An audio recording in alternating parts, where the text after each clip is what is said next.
First I cut 5 strips of plywood.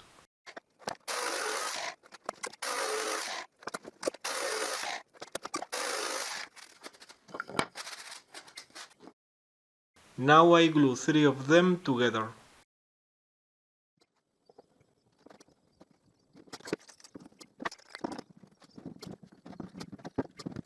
And I also glue the other 2 together. So this goes here. And I have to cut the shape to fit the drill neck.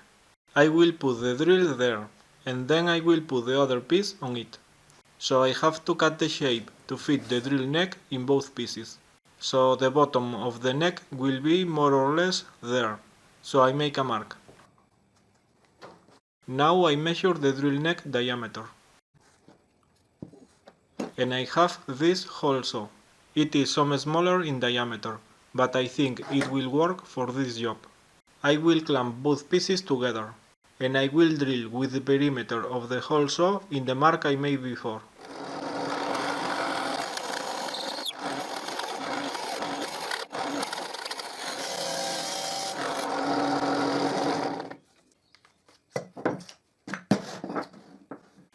It looks like I should aim better.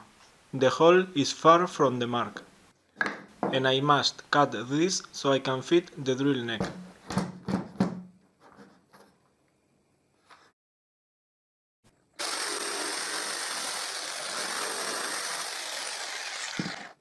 And now it fits, but I have to press it.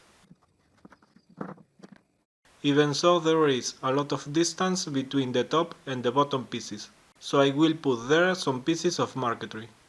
These ones will do the job, because I still can use the top piece to press down the drill neck. And because I don't want to wait for the glue to dry, I will nail them.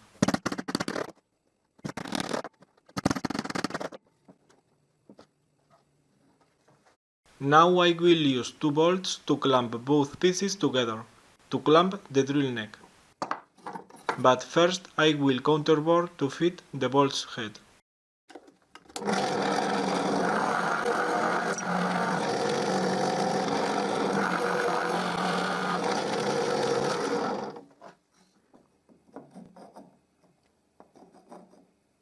And now I will use this bit that has the same diameter as the bolts, to drill the holes to insert the bolts.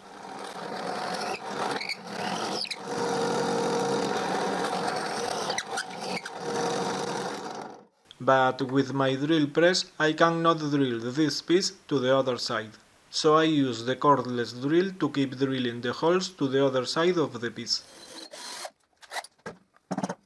Now I put this piece on the other one, and I use the drill bit to mark where to drill the other piece. So here I have the marks, and I drill the piece.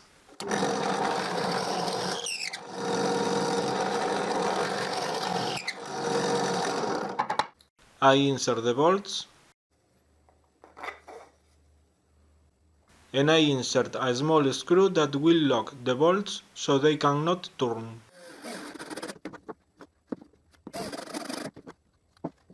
Now they are too tight, so I will enlarge these holes.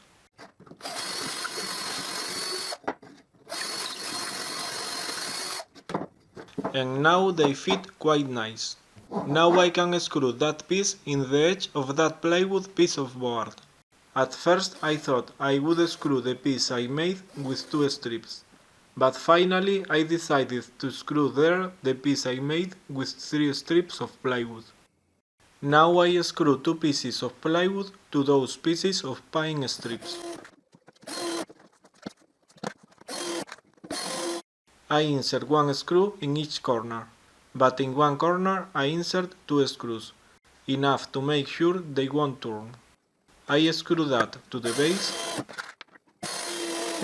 Later I will file the tip of the screws protruding the other side, and I put the drill support on the pine strips, and I screw it.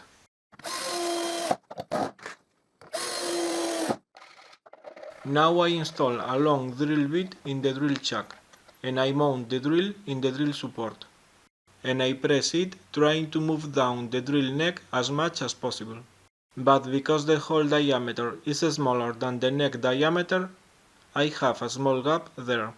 So to make sure the drill neck rests well on something, I will put there a piece of hard rubber.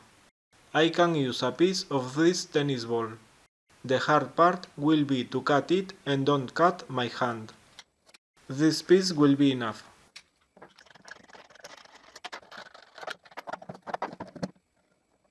I center it in the hole in the support and I install the drill.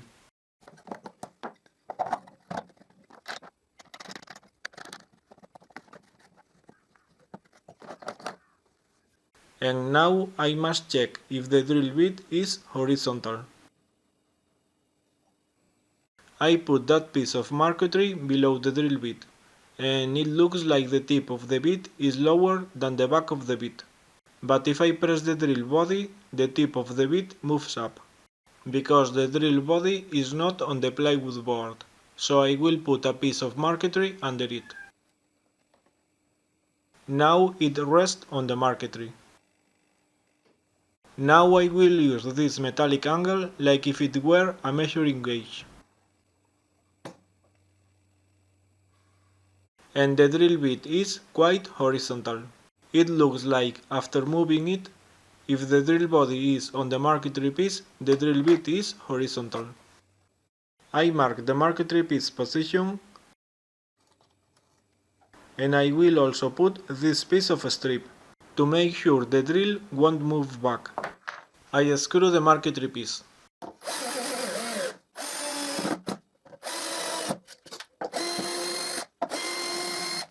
And I screw the strip.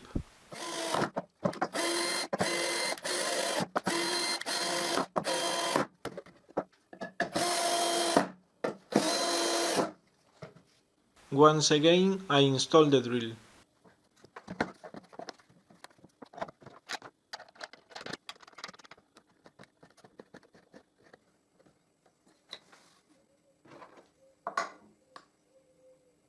And it looks like the drill bit is horizontal yet. If I press down hard, the tip moves down. But no problem if I don't press too hard, so it is okay like this. When I turn the drill on, it works smooth, with no vibrations. Here I check for the first time how it works with the disc I made in the video Problems trying to make a drill sander disc. As you already know, a lot of wobble.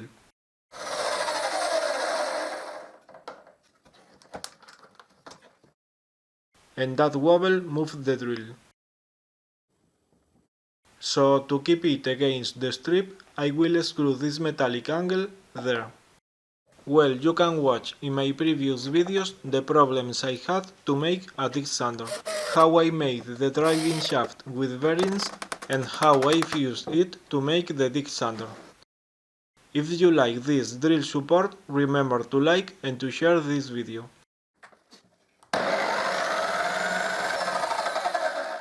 You can find all my woodworking videos in my channel in YouTube.